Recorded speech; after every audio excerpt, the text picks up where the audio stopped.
fans, no?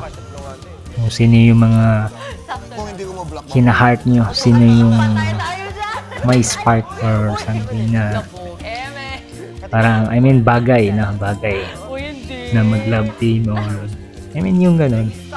So yan, makikita natin yung isa nagtututras, yung isa naghuhugas ng plato, at yung isa naman nagluluto, and iba nanonood. So yan ay makikita natin at araw-araw niya, no, sa kanilang palabas ni Kuya Big Brother. Si Kuya Big Brother ng PBB Collab, no, dyan Jamie, tapos Kapamilya, and the other network or company, no.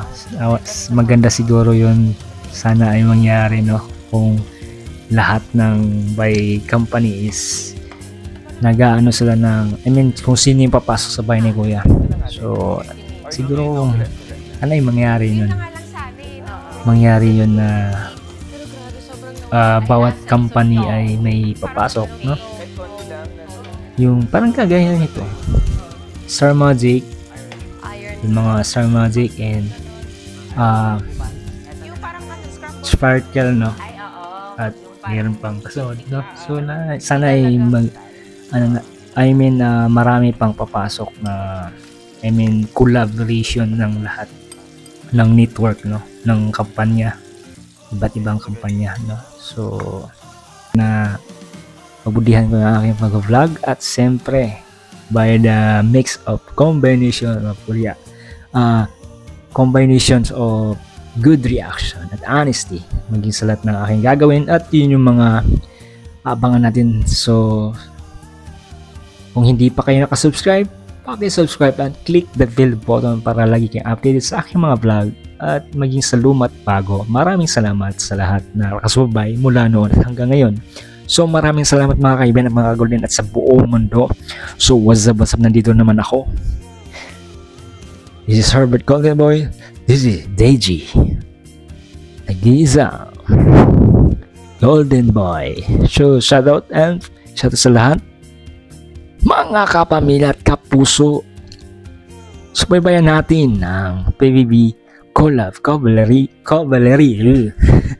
na bula ako na. So sorry. So yun, I mean yung subaybayan niyo ang inyong mga iniidolo at artista at mga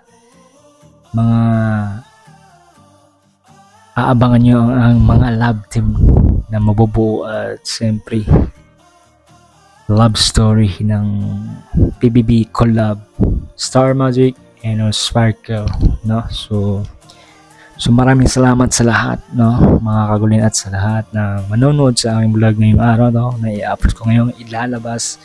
And siyempre please heart and comment and subscribe to click the bell button para lagi kang updated sa aking mga vlogs. So ulitin ko, at maraming salamat mula noon at hanggang ngayon. God bless you. Bye-bye!